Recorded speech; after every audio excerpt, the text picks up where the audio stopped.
Bien, buenos días. Vamos a dar inicio a la charla propuesta para el día de hoy.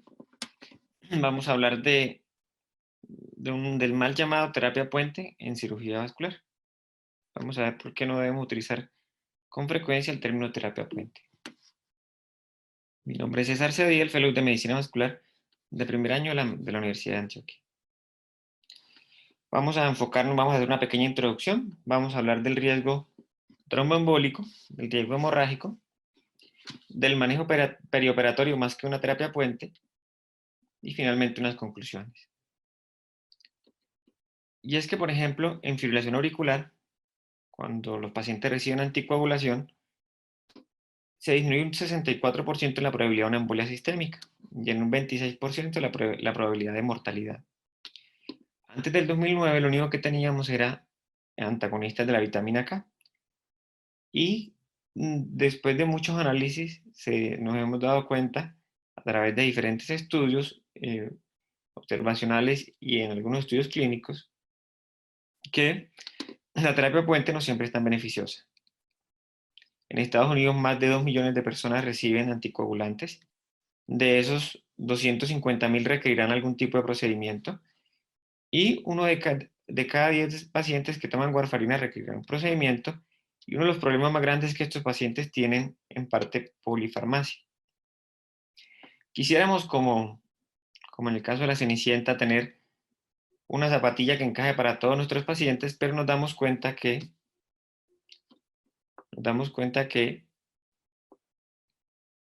nuestros pacientes no todos tienen la misma zapatilla. De la aparición de los anticoagulantes nuevos, ya no tan nuevos, y la aparición de antiagregantes nuevos, la aparición asociada de fármacos nuevos para diferentes tratamientos, como por ejemplo en cáncer inmunoterapia, o la presencia de condiciones clínicas distintas a las que no estábamos acostumbrados hace muchos años, nos damos cuenta que cada paciente es distinto y que no siempre hay, y esta es una de las intenciones de la charla, no es dar un solo tipo de tratamiento para todos los pacientes, porque aparte los pacientes pueden tener condiciones clínicas distintas o agravantes que pueden hacer que sea cada vez más difícil la colocación de una terapia o un manejo perioperatorio. Cuando revisamos diferentes escritos sobre el papel o la utilidad del manejo perioperatorio en los pacientes que reciben anticoagulantes, nos encontramos frente a esto, en que, como vemos en la gráfica de la izquierda, muchas veces no sabemos quién es la persona encargada de manejar la terapia o el manejo perioperatorio de nuestros pacientes. Entonces no sabemos si es el cardiólogo, si es el médico que va a hacer el procedimiento, si es el médico de atención primaria, si es la clínica de anticoagulación o si es una enfermera entrenada, o si es el de la farmacia, o hay otra persona que quizás está indicada para el manejo perioperatorio de nuestros pacientes. Y peor aún, hay inconsistencias en cómo hacemos esos tratamientos. La inconsistencia va desde el diagnóstico del paciente, de la utilidad del anticoagulante y si requiere o no terapia puente. Y lo curioso es que cuando vemos en la gráfica de la izquierda, vamos a ver en la parte superior, en azul, el porcentaje de pacientes que presentan tromboembolismo. Y vamos a ver que los pacientes que no reciben puente, la posibilidad de un evento tromboembólico es de 0.5%. Mire que curiosamente los que reciben terapia puente es casi que similar o ligeramente superior. Esto que nos lleva a pensar que, pues, curiosa, paradójicamente, colocar una terapia puente puede aumentar el sangrado, así yo hubiese dejado al paciente anticoagulado con lo que venía y hubiese hecho algún tipo de manejo perioperatorio distinto. Y vemos con las gráficas que se encuentran tanto en la barra de color naranja como la barra de color rojo, como en cambio si aumentaron significativamente cualquier tipo de sangrado o el sangrado mayor. Entonces, uno se cuestiona si realmente la terapia puente es necesaria en todos nuestros pacientes. Sobre todo porque en las diferentes cohortes, hasta un 73% de los pacientes, incluso hasta superior, por ejemplo, en el Bridge, los pacientes que llevaron la terapia puente tenían bajo riesgo de eventos trombóticos, tromboembólicos. Y eso ya va a plantear que estamos enfocando regularmente a nuestros pacientes. ¿Y por qué les decía que, como la Cenicienta, no hay una zapatilla ideal para todos los pacientes? Miren todos los enfoques distintos que hay para manejar mi paciente con el que está tomando anticoagulante. Podemos simplemente interrumpir la warfarina, por ejemplo, en el caso de la warfarina. Teóricamente podríamos utilizar un puente ideal que no aumentara el efecto anticoagulante,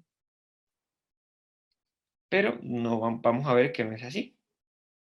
Vamos a ver que, por ejemplo, en la barra roja, los pacientes que reciben terapia puente, el efecto anticoagulante tiende a ser incluso hasta superior. Vemos cómo supera lo rojo, supera lo azul. Vemos que en todos los que utilizan terapia puente con heparina, cualquiera de las heparinas tiende a ser superior al efecto anticoagulante. Y pues hay un papel distinto en los pacientes que reciben anticoagulantes orales directos. Entonces miremos cada uno de los escenarios en los cuales nosotros podemos intervenir o estar presentes en nuestros pacientes que están tomando anticoagulantes y van a ser llevados a algún procedimiento quirúrgico. Lo primero que tenemos que hacer es evaluar cuál es el riesgo tromboembólico de nuestros pacientes. Respecto al riesgo tromboembólico, las sociedades científicas han decidido clasificarlo entre grandes grupos. Pacientes que tienen alto riesgo tromboembólico, moderado y bajo. En los pacientes que tienen alto riesgo tromboembólico son aquellos que han tenido un evento tromboembólico venoso en los últimos 3 meses, pero que sea un evento tromboembólico importante. Por ejemplo, que sea una trombosis venosa profunda proximal, o que sea o que no sea un evento como un TEP subsegmentario aislado, sin otros factores de riesgo. Aquellos que tengan una trombofilia severa, como la deficiencia de ciertos factores, realmente deficiencia de estos factores, no mal diagnosticada, muchas veces los pacientes tomando anticoagulantes. El síndrome antifosfolípido, en especial aquellos que son triple positivos. De riesgo moderado son aquellos que han tenido un evento trombótico entre 3 y 12 meses, que tienen una trombofilia no severa, y vamos a ver cómo aquí hay diferencias entre los autores. Algunos colocan la manifestación homocigota, el factor 5 de Leiden y el gen de la protrombina, otros colocan nada más la porción heterocigota. Aquellos que han tenido un evento trombólico recurrente o que tengan un cáncer activo son también de riesgo moderado, y bajo aquellos que tengan más de 12 meses de un evento trombólico venoso. ¿Por qué les decía eso? Por ejemplo, estos autores europeos, Dr. Vivas, vemos que coloca como trombofilia grave aquellos pacientes que son homocigotos para factor 5 de Leiden o para la mutación del gen de la protrombina. Vemos como el autor anterior lo tenía como riesgo moderado. Entonces, respecto a eso, sí hay algo de diferencias respecto al factor de riesgo. Pero esto respecto solamente en cuanto a tromboembolia venosa. Pero ¿qué pasa respecto a los otros factores de riesgo en los cuales, las otras indicaciones de anticoagulación, como son la fibrilación auricular y las válvulas cardíacas mecánicas? ¿Qué pasa con ellos? Respecto a el riesgo tromboembólico en los pacientes que tienen fibrilación auricular, es importante tener en cuenta el CHASVAX. El CHASVAX no es perfecto, tiene muchas apreciaciones.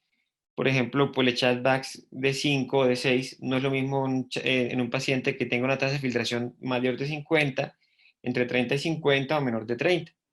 Va a tener diferente riesgo, a pesar de que es el mismo CHASVAX. Pero en general utilizamos la misma escala o el mismo score, el CHASVAX, para clasificar a nuestros pacientes. Entonces, en los pacientes que tengan fibrilación auricular, se considera de alto riesgo aquellos que tengan un CHASVAX superior a 7. Generalmente el riesgo tromboembólico supera el 10% de embolia al año.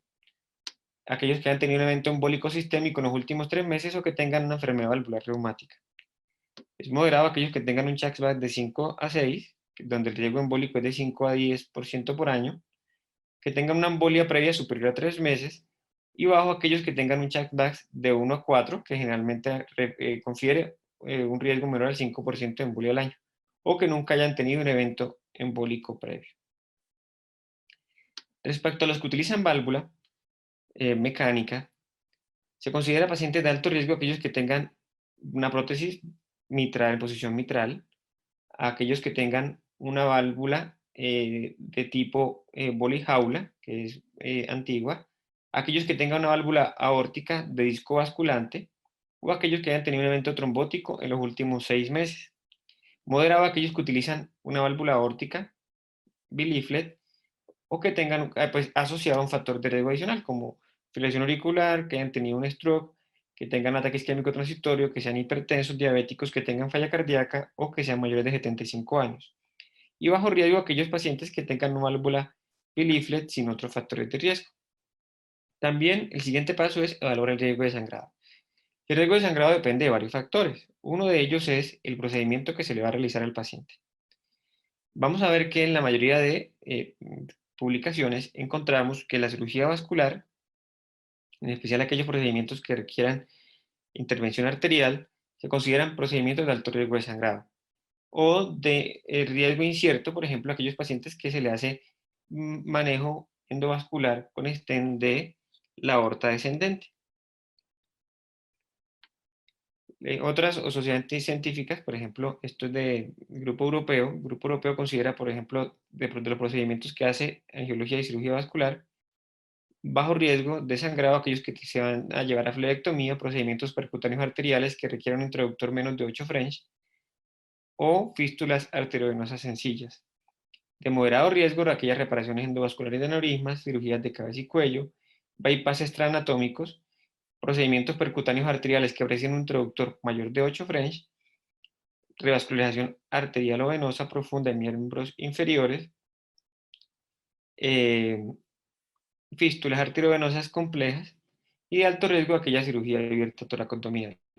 Respecto a los procedimientos que se hacen a través de percutáneos o por radiología intervencionista, se consideran de bajo riesgo aquellas funciones venosas diagnósticas y o terapéuticas, como colocación y retirada de filtros de vena cava, tratamiento percutáneo de varicoceles o de dilataciones de venas gonadales, estén venosos, la colocación de catéter yugular femoral no tunelizados, toma de muestras venosas, flebosclerosis de malformaciones venosas, etc. Tratamiento con radiofrecuencia o láser de varices de miembros inferiores, arteriografías diagnósticas, aunque esto es relativo, hay sociedades que consideran que la arteriografía diagnóstica debería ser considerada de moderado o alto riesgo. De medio, pues aquellos que le colocan un catéter tunelizado para hemodiálisis o angioplastia y trombectomía en accesos vasculares para hemodiálisis, y de alto riesgo aquellas intervenciones arteriales que requieran embolización, quimio o radioembolización, angioplastia y colocaciones de stent, quimioterapia intraarterial, fibrinolisis local, endoprótesis vasculares, tratamiento percutáneo del ictus, o aquellos pacientes que se van a ser llevados a trombolisis farmacomecánica en el caso de un evento tromboembólico venoso proximal. Entonces, el riesgo de sangrado, como les dije, en parte incluye el paciente, el procedimiento, pero también es importante resaltar cuál es el papel del paciente. Las escalas de riesgo, por ejemplo, en fibrilación auricular, nos pueden orientar cuáles son las probabilidades de que un paciente pueda tener un evento mayor mientras esté usando la terapia anticoagulante. Y esto nos puede dar más o menos una orientación o nos puede orientar hacia la modificación de ciertos factores que puedan hacer que ese paciente no vaya a sangrar, como el control de la tensión arterial, como el evitar otro uso de medicamentos que puedan generar mayor sangrado como AINES o antiplaquetarios sin otra indicación, y la evaluación de otros factores de riesgo, como vemos en la gráfica de la izquierda, perdón, como hay factores de riesgo médicos que pueden asociarse con la probabilidad de tener un evento hemorrágico. Como les mencionaba, otro de los factores de riesgo es la terapia que o el tratamiento que yo decida utilizar con mi paciente. Vemos cómo cuando yo utilizo terapias puentes, generalmente la posibilidad de que el paciente pueda tener un sangrado mayor es mucho superior a la que yo utilizara a que no utilizara una terapia puente. Entonces, cuando analizamos también los factores de sangrado en paciente, también debemos recordar los medicamentos que el paciente está tomando o que está usando y conocer de una u otra forma cuáles son las características de esos medicamentos. Por ejemplo, si en el caso de que el paciente esté recibiendo heparinas, mirar qué heparina es la que está recibiendo nuestro paciente, si tiene excreción renal o no, si tiene antídoto o no, y cuál es la disponibilidad y el tiempo de las semividas del medicamento. Y también se utilizan anticoagulantes orales directos, conocer las mismas características de estos medicamentos, recordar si este paciente tiene eliminación renal o no, el porcentaje de eliminación renal, si es fuerte o no. Por ejemplo, en el caso del dabigatran, la eliminación renal puede llegar hasta el 80%. Por ejemplo, en la pixaban puede ser tan baja como el 25%. También si este medicamento es dializable o no. Hay circunstancias donde quizás pueda ser pertinente el hacer dializar este medicamento. Además, sí, cuáles son las interacciones de estos medicamentos y cuáles son los sitios de acción, así como cuál es el papel de estos anticoagulantes orales directos sobre la modificación de los test de coagulación. Y esto es importante porque a veces nosotros no tenemos a la mano más que las pruebas básicas que se utilizan para seguir la coagulación en nuestros pacientes, como el PTT, el INR, el tiempo de trombina en algunos casos, y muchas veces hasta ahí es lo único que tenemos. Entonces siempre debemos evaluar cuál es el papel o cuál es la probabilidad de que estos anticoagulantes orales directos puedan modificar los tiempos de coagulación. Miremos que en general los que inhiben el factor 2, el dabigatran, tiende a prolongar sobre todo el PTT, y los que inhiben el factor 10 generalmente pueden aumentar levemente el tiempo de protrombina NR. También debemos tener en cuenta que los pacientes no vienen solamente tomando terapia anticoagulante, también vienen tomando terapia antiplaquetaria. Esta terapia antiplaquetaria, los más utilizados y los que tenemos en nuestro medio es la aspirina, el clopidogrel y el ticagrelor. Los otros son de uso parenteral casi siempre, entonces eso tiene otra connotación, pero en cuanto a la terapia oral, por lo general son los cuatro que más tenemos a la mano. Curiosamente, el ticagrelor, que tiene una altísima potencia, tiene también una alta probabilidad de generar sangrado. Entonces, hay incluso publicaciones de en pacientes de alto riesgo de sangrado, después de un tiempo se pueden bajar o cambiar el tipo de antiagregación que recibe nuestro paciente. Y cuando hablamos de manejo perioperatorio, debemos pensar siempre qué queremos hacer con nuestro puente. Si queremos realmente mejorar la condición de nuestro paciente o realmente lo que vamos a provocar es que el paciente tenga mayores complicaciones al recibir esta terapia puente. Y uno de los primeros artículos, no es el único, por supuesto, pero es uno de los que más nos mostró las preocupaciones de utilizar las terapias puentes en los pacientes con fibrilación auricular que estaban recibiendo warfarina, fue el estudio BRIDGE. En este estudio, los pacientes les suspendía la terapia aproximadamente 5 días antes del procedimiento. Aproximadamente 3 días antes se les colocaba el medicamento, que podía ser o dalteparina o un placebo, y un día antes se les suspendía el medicamento que estuviesen recibiendo. Se les evaluaba el INR, y si el INR salía alterado, pues podía darse la nueva vitamina K en estos pacientes, y la idea era tratar de reiniciar la anticoagulación en las primeras 24-48 horas según el riesgo de sangrado del procedimiento. Curiosamente, cuando evaluaron estos pacientes, la gran mayoría de estos pacientes, si recordamos la clasificación del riesgo, en los pacientes con fibrilación auricular eran pacientes de bajo riesgo. Casi el 80% de estos pacientes tenían bajo riesgo. Si nos quedamos nada más con el CHASBAC o el CHAS que utilizaron acá, 1, 2 o 3, vemos que en estos pacientes la gran mayoría eran pacientes de bajo riesgo, y a los cuales quizás la terapia puente no estaba indicada. Y efectivamente, cuando comparamos los resultados, los pacientes tuvieron similares eventos de tromboembolismo arterial, tuvieron, incluso si miramos numéricamente, que no es por supuesto la forma ideal de evaluar los resultados de un estudio, vemos cómo a 3 pacientes tuvieron un stroke utilizando la terapia puente, como el sangrado mayor sí fue significativamente mayor en los pacientes que recibían terapia puente y sin cambios en ninguna de las otras variables en primarias. Entonces, la terapia puente no aumentó la seguridad en los pacientes, y sí aumentó la probabilidad de sangrado mayor y sangrado menor, por supuesto. Entonces, a partir de ahí, se han discutido diferentes mecanismos a través de los cuales yo pueda utilizar manejo perioperatorio en mis pacientes que van a ser llevados a un procedimiento quirúrgico. Entonces, esto es una de las gráficas que me parecen más útiles. Esto salió en el año pasado con un estudio post que nos mostraba cómo nuestros pacientes pueden beneficiarse, en el caso de anticoagulantes orales directos, de la sola suspensión del mismo antes del procedimiento quirúrgico. O sea que en los anticoagulantes orales directos no hay necesidad ni siquiera de plantearse la utilidad de anticoagulación parenteral preoperatoria. Y esto se vio reflejado en que en los estudios pivotales, el RELIVE, Aristóteles, Rocket, en ellos el 30% de los pacientes del estudio tuvieron algún tipo de procedimiento y haciendo simplemente la suspensión del mismo sin necesidad de terapia puente, no aumentaron la probabilidad de tener un sangrado.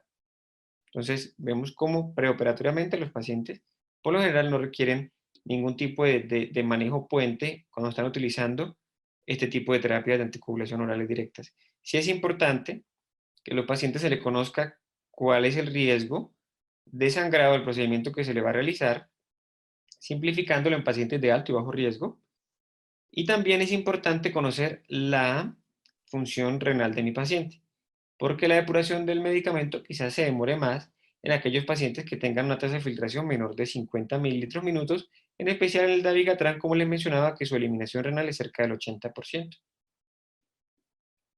Y el reinicio del tratamiento depende también, por supuesto, del riesgo de sangrado del preoperatorio y de las características de la cirugía. Cómo le fue al paciente en la cirugía es muy importante para saber el momento en que yo reinicie. En algunas condiciones en las cuales se tenga que retrasar la terapia oral porque el paciente tuvo alguna cirugía relacionada con el tubo digestivo o por alguna otra condición clínica, donde no pueda darse la terapia oral, se pueden utilizar anticoagulantes parenterales en el postoperatorio, como si estuviesen recibiendo la anticoagulación oral directa. Ya cuando haya estabilidad de los factores que impidieron que el paciente recibiera el tratamiento oral, ya cuando estén estables se le pueden dar nuevamente la anticoagulación oral directa.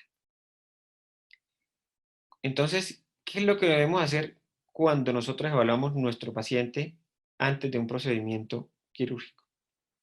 Lo primero que tenemos que plantearnos es lo siguiente: ¿el paciente todavía requiere ese anticoagulante o ese antiagregante? Y esa pregunta parecerá obvia, pero no termina siendo tan obvio cuando uno en la práctica, en la vida real, uno empieza a ver pacientes que están utilizando anticoagulante o antiagregante sin una indicación clara o sin una indicación verdadera. Vemos muchos pacientes jóvenes que por el solo hecho de ser hipertensos están recibiendo terapia antiagregante, o aquellos pacientes que tuvieron un evento tromboembólico provocado, por ejemplo, en el posoperatorio de una fractura de cadera, en una posoperatorio de una colecistectomía, que llevan tomando anticoagulante por más de 6 meses, un año, año y medio, 2 años, sin una indicación. Y curiosamente, uno termina quitando el medicamento en un contexto perioperatorio. Lo siguiente que debemos hacer es evaluar el riesgo de sangrado y si este tratamiento, la cirugía es urgente o no. Entonces, nosotros debemos siempre mirar si el riesgo de sangrado es bajo, por lo general no hay necesidad de interrumpir los anticoagulantes. Si el riesgo de sangrado es alto, se podría utilizar, se podría interrumpir el anticoagulante y después de valorar el riesgo tromboembólico, mirar si requiere algún tipo de terapia puente, entre comillas, adicional. Entonces, por lo general, la gran mayoría de pacientes no requieren una terapia puente para la mayoría de procedimientos, solamente en las condiciones de mayor riesgo, como vamos a ver, de eventos tromboembólicos sistémicos. Entonces, no solamente es el tema de cuándo lo suspendo, cómo hago el puente, sino también cuándo reinicio estos anticoagulantes. En el caso de pacientes que van a ser, que están tomando warfarina, antagonista de la vitamina K, después de yo haber evaluado el riesgo de sangrado del procedimiento, yo debo proceder a evaluar cuál es el riesgo de trombosis de ese procedimiento. Entonces, la gran mayoría de las veces los pacientes no requieren una terapia puente, pero sí requieren, y esto es muy importante, que evaluemos desde una semana antes, o por lo menos 5 días antes, cuál es el estado basal de nuestro paciente. Porque si el paciente tiene un INR supraterapéutico, quizás requiera la suspensión de la anticoagulación de 5 a 7 días antes del procedimiento. Si el INR está en metas, con 5 días puede ser suficiente. Y si el INR está subterapéutico, entre 3 y 4 días antes del procedimiento se podría realizar. Idealmente, estos pacientes cuando es un procedimiento electivo, también se les debería hacer un INR el día antes del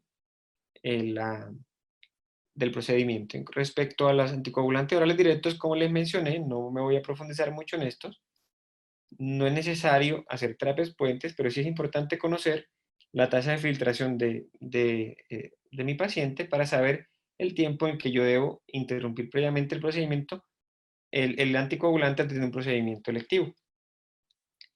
Respecto a los pacientes que van a recibir puente, volvemos a lo mismo, evaluamos el riesgo de hemorragia en mi paciente, no solamente evaluando el CHAC, sino también evaluando los pacientes que tuvieron un sangrado mayor intracraneal en los últimos 3 meses, si tienen alguna normalidad plaquetaria, tanto cuantitativa como cualitativa, o en algún trastorno en la hemostasia primaria, por ejemplo, pacientes que tengan enfermedad de von Willebrand, aquellos pacientes que tengan trombocitosis esencial, que nos permitan evaluar tanto el riesgo de hemorragia como el riesgo de trombosis. Debemos evaluar en el caso de la fibrilación auricular, el CHAS como hicimos al principio, recordemos mayor de 7 es alto riesgo, entre 5 y 6 moderado, y menor de 5, o sea, de 1 a 4 es de bajo riesgo. Y después de haber evaluado el riesgo trombótico y hemorrágico, miro si mi paciente requiere o no una terapia puente. Por lo general, las terapias puentes de los pacientes son los pacientes de alto riesgo, o sea, esos chargebacks muy altos, en aquello yo podría utilizar un tipo de terapia puente. Podría ser con heparina fraccionada bajo presión molecular, tiene una tasa de filtración normal. Muy bien. Como les mencionaba, el hecho no solamente está en quitar el anticoagulante o en definir si requiere o no algún tipo de terapia puente, sino también es importante cómo yo debo reiniciar la anticoagulación en nuestros pacientes.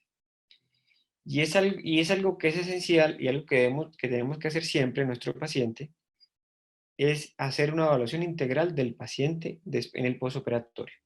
No se trata, como les mencionaba, no es una receta de cocina de que todo paciente que sale de una cirugía, que estaba tomando apixaban, ya puede reiniciar la apixaban de 24 a 48 horas después del procedimiento. No es así. Debemos evaluar la condición clínica en la cual está el paciente. Debemos por lo menos evaluar si fue un procedimiento hospitalario o de moderado o alto riesgo de sangrado, evaluar cuál es el estado de su hemoglobina, evaluar leer qué pasó en la cirugía, leer el procedimiento, leer la descripción operatoria, porque en ocasiones nos limitamos a qué se le hizo al paciente. No, se le hizo una histerectomía, pero resulta que la histerectomía no era una histerectomía normal, sino una histerectomía en el contexto de un paciente con sarcoma que tenía adherida el útero, la pared anterior del abdomen, que tenía adherida la masa a la vejiga, que tuvo una ruptura de la misma durante el procedimiento, que el paciente tuvo un código rojo durante el procedimiento, durante el perioperatorio, donde requirió 5 unidades de glóbulos rojos, 4 de plasma, un CUT de plaquetas, donde ese paciente requirió UCI postoperatoria, soporte vasopresor. Entonces no nos podemos quedar simplemente con el hecho, el paciente que le hicieron una histerectomía, entonces en la histerectomía se le reinicia el anticoagulante al tanto tiempo. No es así. Y en cirugía vascular también es muy importante la evaluación de lo mismo. ¿Cómo fue el perioperatorio? ¿Qué se le hizo al paciente? Por eso es esencial, al momento de plantear el reinicio del anticoagulante, cuáles fueron las características del procedimiento. Si en ocasiones consideramos que requerimos información adicional, debemos hablar con la persona que hizo el procedimiento, preguntarles cuáles fueron las características del mismo, cómo le fue, si tuvo alguna complicación. Pues todo esto nos ayuda a tomar una mejor decisión. Recordemos que esto no es una receta de cocina que a todos los pacientes se le va a reiniciar la anticoagulación igual. No, hay que evaluar tanto los riesgos trombóticos hemorrágicos pre y postoperatorios, pero también las características del procedimiento de per se. Respecto a los pacientes que venían usando válvulas protésicas, en especial aquellos que venían con válvulas mecánicas, como les mencionaba, los pacientes de mayor riesgo son aquellos que tengan una válvula en posición mitral o que tengan una válvula en posición aórtica, pero con factores de riesgo adicionales, como la edad o comorbilidades. En ellos debemos evaluar si requiere o no terapia puente. Pues esta publicación del año 2014 del Guía del Manejo de los Pacientes con Válvulas Cardíacas, pues recomendaba la terapia puente en estas dos circunstancias, tanto en los pacientes que tienen una válvula en posición mitral, como en aquellos pacientes que tienen en posición aórtica con otros factores de riesgo, con otros factores de riesgo. Entonces, no solamente es aquellos pacientes que simplemente tengan una válvula en posición aórtica, sino otros factores de riesgo que también requieren terapia puente. No, esos pacientes no requieren terapia puente. Y respecto a eso, hay un estudio que es el PERIOP 2, que pues evaluado la utilidad de la anticoagulación posoperatoria en los pacientes con fibrilación auricular y válvulas protésicas mecánicas. Vamos a ver que los resultados no son lo que uno espera encontrar en todos los casos. Vemos que hay una tendencia similar a que quizás las terapias puentes puedan aumentar el riesgo hemorrágico sin aumentar la seguridad de los eventos o la protección contra los eventos tromboembólicos. Respecto al si el paciente venía con una una bioprótesis, pues la mayoría de estos casos los pacientes requieren solamente la suspensión de alguna otra terapia adicional y si están usando aspirina se puede dejar la aspirina para el procedimiento. ¿Por qué la mención de los antiagregantes? Que cada vez vamos a ver que nuestros pacientes son mejor diagnosticados o más diagnosticados de síndromes coronarios o pacientes que en consulta externa tengan una angina inestable o un síndrome coronario crónico, como se conoce actualmente, y que requieren intervenciones o que se les hace intervenciones coronarias percutáneas, aunque hay estudios actuales que muestran que quizás la intervención coronaria percutánea versus el adecuado control de los factores de riesgo, que eso es una utopía, un mito muchas veces en algunas sociedades, podría ser similar. Entonces, miremos cómo vamos a ver acá, esta es una publicación de este año, cómo estos pacientes que tuvieron un síndrome coronario agudo y que les hicieron intervención coronaria percutánea o no le hicieron intervención coronaria percutánea, pero que se les colocó antiagregante y que producto de esa terapia antiagregante el paciente llega a tener un sangrado, la posibilidad de que el paciente tenga complicaciones o muerte posterior al sangrado, vamos a ver que es similar en los dos brazos, tanto si se le colocaron o no le colocaron un dispositivo, un esteno, le hicieron intervención coronaria percutánea. Por lo tanto, los pacientes que vienen utilizando terapia antiplaquetaria también debemos tenerlos en cuenta. Y debemos evaluar cuál es en estos casos se evalúan dos cosas. Se evalúa la indicación del fármaco, en este caso sería el síndrome coronario agudo, o si fue un paciente que de manera electiva se le hizo una intervención coronaria percutánea. ¿Por qué? Porque fue un paciente que tenía un síndrome coronario crónico, el paciente tenía una angina estable de esfuerzo y a ese paciente se le hizo de manera electiva la intervención coronaria percutánea y se le colocó el esteno. Entonces, esos son aspectos a evaluar. Por supuesto, el que mayor riesgo trombótico tiene es el que debutó con síndrome coronario agudo. También debemos evaluar la cirugía que se le va a realizar al paciente. Si es una cirugía que es selectiva, que se puede posponer, o si se trata de una cirugía que no es diferible, que es una cirugía urgente que requiere un tratamiento inmediato. En el caso de que sea una cirugía no diferible, que tenga alto riesgo trombótico, estos pacientes que tienen bajo riesgo de sangrado, pues se le pueden continuar la doble antiagregación. Pero vamos a ver cómo los pacientes que tengan riesgo intermedio o alto de sangrado, como puede ser un procedimiento de cirugía vascular, estos pacientes en ocasiones vienen recibiendo doble antiagregación, muchas veces nos toca quitarle uno de los dos antiagregantes, preferiblemente quitarle el clopidogrel o el ticagrelor, y se le puede dejar la aspirina para el procedimiento para el cual va a ser llevado. Entonces, podemos guiarnos en esta gráfica muy interesante, y de ahí hay una cosa que voy a resaltar, es que primero si el paciente venía utilizando aspirina sola, y si venía para prevención primaria, cosa que debemos evitar a toda costa, excepto en algunas indicaciones muy particulares, cada médico tomará su decisión. Idealmente, si es para prevención primaria, suspender la aspirina. Si es para prevención secundaria y se trató de un síndrome coronario, perdón, de una enfermedad estable o un síndrome coronario crónico que no se le hizo intervención, ese paciente probablemente se le podría suspender, disculpen, se le podría suspender la antiagregación con aspirina. Pero si la prevención secundaria fue después de un evento, después de una intervención coronaria percutánea, se debe evaluar el riesgo de sangrado del procedimiento. Si definitivamente el procedimiento es de alto riesgo de sangrado porque se trata de un paciente que se va a hacer una corrección, aneurisma, una craniotomía, ese paciente probablemente haya que también suspender la aspirina. Si el paciente no tiene alto riesgo de sangrado, se puede continuar con la aspirina sola sin ningún tipo de contraindicaciones. Incluso puede recibir hasta anestesia neuraxial tomando la aspirina. Cuando viene el problema está sobre todo cuando los pacientes vienen tomando doble antiagregación. Vienen tomando aspirina y vienen tomando clopidogrel o ticagrelor.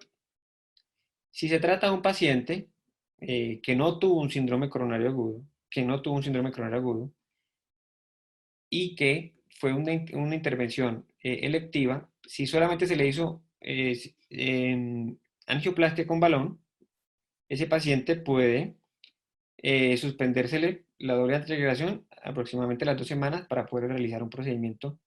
Si se le colocó un stent del nudo, 4 semanas. Si se le colocó un stent medicado, idealmente debe recibir 6 meses, perdón, stent desnudos, según las guías americanas dicen que 4 semanas, las guías europeas dicen que por lo menos 6 meses. Si recibió un stent medicado entre 3 y 6 meses, según la guía que uno revise. Pero en los pacientes que tuvieron un síndrome coronario agudo, la cosa es más compleja, porque idealmente ellos, ojalá deberían no retirarse la doble antiagregación antes de 6 a 12 meses, según la guía de la sociedad donde uno lea. Por lo tanto, si el procedimiento es selectivo, por ejemplo, es la corrección de alguna malformación vascular que no compromete la vida del paciente, la ideal es retrasar el procedimiento. Si es un procedimiento urgente, se evalúa el riesgo de sangrado de este tipo de procedimiento y se evalúa si se hace cirugía con aspirina o sin aspirina. Y aquí aparece un término muy interesante, que es la terapia puente en antiplaquetarios. Esta es la utilización de medicamentos como el tirofiban, como por ejemplo el cangrelor, parenterales para el manejo perioperatorio de los pacientes que acaban de tener un síndrome coronario agudo. Por lo tanto, en estos casos, que por supuesto no es tan sencillo tomar la decisión y que el riesgo de sangrado aumenta muchísimo, habría que tener la participación de otras especialidades como por supuesto cardiología.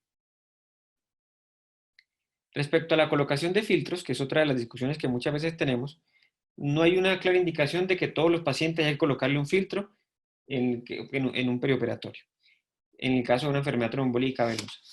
Porque las indicaciones de filtro, aunque varían de sociedad en sociedad, casi siempre se enfocan en lo siguiente, que el paciente que tenga un evento tromboembólico proximal, trombólico venoso proximal, o que tenga una embolia pulmonar aguda, que tenga una contraindicación para la colocación, para la anticoagulación.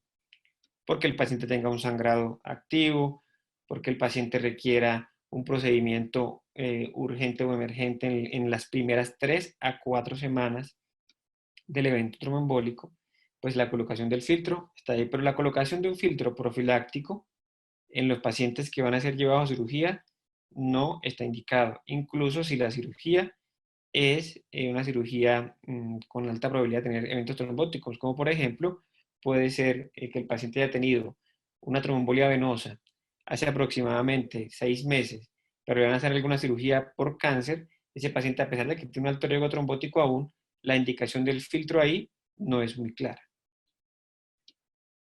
Entonces, eso hemos hablado mucho de las cirugías, sobre todo electivas, pero ¿qué pasa cuando el paciente viene tomando algún anticoagulante y la cirugía es urgente? Lo primero que debemos hacer es una evaluación básica de la coagulación. Hablamos el tiempo de protrombina, el INR y el TTP, el tiempo de tromboplastina. Y también debemos evaluar, por supuesto, las cosas básicas, un hemograma, una función renal en nuestros pacientes. Documentar desde cuándo fue la última dosis de la toma del tratamiento, si el paciente se le puede o retrasar levemente la cirugía, por ejemplo, porque es una fractura de cadera y podemos esperar un día para operarlo, ese paciente pues, se puede plantear la reversión del medicamento, por ejemplo, en el caso de tratarse de warfarina, simplemente con la suspensión del mismo, dando una dosis baja de vitamina K si es necesario, o simplemente esperando que pase una o dos semivida medias de los anticoagulantes orales directos. Pero si el tratamiento quirúrgico es realmente emergente o se trata de un sangrado activo, ese paciente debemos tener los siguientes cuidados. Primero, no colocarle anestesia neuraxial. Estos pacientes, si le colocamos tomando cualquier anticoagulante o tomando doble antiagregación, estos pacientes lo ideal es no utilizar anestesia neuraxial. Y aquí se complica un poco la cosa porque, pues, dado el contexto del coronavirus, por lo general los anestesiólogos estaban optando por utilizar más anestesia neuraxial que anestesia general para evitar la liberación de aerosoles como en el apoyo ventilatorio de estos procedimientos. Pero cuando es un procedimiento emergente o un sangrado activo, por supuesto, pues evitar este tipo de anestesia. Hay que hacer medidas generales como la oxigenación, la fluidoterapia y mantener una diuresis eficaz, tener a la mano hemoderivados, pero no colocarlo de manera profiláctica. No es que porque el paciente venía utilizando clopidogrel y aspirina, el paciente va a requerir la colocación de manera profiláctica de un CUP de plaquetas, no. Pero sí mantener estable la hemoglobina, probablemente si el paciente requiere llegó con una hemoglobina en 6 por un sangrado activo, probablemente hay que apoyar a este paciente con glóbulos rojos. A pesar de que existen eh, medicamentos para revertir, antídotos para revertir los diferentes anticoagulantes, vemos que estos son muchas veces muy costosos y no siempre están disponibles. Entonces, muchas veces nos tenemos que ayudar con el concentrado protrombínico de 4 factores o el plasma fresco, como vamos a ver, porque no siempre tenemos a la mano estos, o no siempre, no tan fácilmente disponibles, este tipo de antídotos de los anticoagulantes. Entonces, esta diapositiva que parecerá muy cargada, pero me parece que es muy importante mostrar respecto a cada uno de los anticoagulantes que utilizamos, desde el antagonista de la vitamina K, de las heparina de bajo peso molecular no fraccionadas, los inhibidores directos de la trombina y los inhibidores del factor 10, ¿cuáles son? Vamos a ver en cada una de las columnas, cuáles son los test que se van a modificar en el caso de que tengan una probabilidad alta de coagulación. También vamos a ver cuáles son los agentes reversores. En este caso, por ejemplo, podemos mencionar el concentrado protrombínico o la vitamina K, según cada una de las circunstancias. La protamina para el caso de las heparinas. Vamos a ver cómo pues, eso puede variar según la dosis que ha recibido el paciente, por ejemplo, en la no fraccionada en las últimas 2 horas, o la cantidad de unidades que recibió el paciente en las últimas 8 horas. Los inhibidores de la trombina directa, cuando tienen posibilidad de su antídoto, o los inhibidores del factor 10 cuando tienen posibilidad de su antídoto, pero cuando no, vemos cómo también tenemos la posibilidad de utilizar, por ejemplo, en el caso de los inhibidores del factor 10, el concentrado protrombínico de 4 factores a una dosis de 50 unidades por kilo. Entonces, vemos cómo puede ser funcional, en este caso en estos pacientes, y que nos puede ayudar a, a mejorar en nuestros pacientes. Miren que no siempre está indicada la colocación de otros factores. La indicación de plasma fresco congelado o del factor 7 generalmente es off-label y se utiliza en condiciones en las cuales el paciente tiene sangrado refractario. Entonces, aquí tenemos otra perspectiva en los pacientes que vienen tomando warfarina idealmente, que requieren un procedimiento ya, porque el paciente tiene una hemorragia intracraneal con una hipertensión endocraniana que requiera un procedimiento urgente para evitar que este paciente siga complicándose, pues pueden utilizar este tipo de concentrados protrombínicos y en el caso de anticoagulantes orales directos, no olvidarnos que en el caso de inhibidores del factor 10 podemos utilizar también el concentrado proteomínico de 4 factores. Con respecto al dabigatran, no hay una mención adicional respecto a utilizar otro tipo de terapias, quizás en el paciente que tenga algún tipo de intento suicida por algún tipo por sobreuso del Pradaxa, recordar que este medicamento es dializable, entonces podría ser una de las medidas a resaltar en el caso de que no tengamos o no contemos con el antídoto. Entonces, para concluir esta parte, las normas generales de actuación ante un procedimiento invasivo o cirugía urgente en el paciente bajo tratamiento antiplaquetario, importante que este paciente, idealmente, mirar si se puede retrasar o no la cirugía según las características de la misma. Si viene utilizando solo aspirina, se le puede colocar anestesia neuraxial, pero si viene utilizando otro tipo de antiagregantes, mejor no. No se requiere la transfusión profiláctica de plaquetas. Se deben adoptar las medidas para evitar que el paciente va a tener un sangrado postoperatorio o perioperatorio. Y en el caso de una hemorragia grave, optimizar la hemostasia quirúrgica. Ahí sí, en el sangrado, en la hemorragia grave, quizás yo puedo utilizar la transfusión de plaquetas y valorar los agentes hemostáticos de reversión, aunque esto no es claro si la desmopresina, el ácido tranexámico puedan aportar algo. Por eso abajo, entre paréntesis, dice, no hay evidencia suficiente que apoye su utilización, perdón, y no olvidar el reinicio de los antiagregantes lo más pronto posible, una vez está asegurada la hemostasia. Entonces, para concluir, cuando yo tengo un paciente anticoagulado, antiplaquetario que requiere un procedimiento, debo siempre primero pensar, ¿realmente el paciente tiene indicación de esa terapia que venía tomando?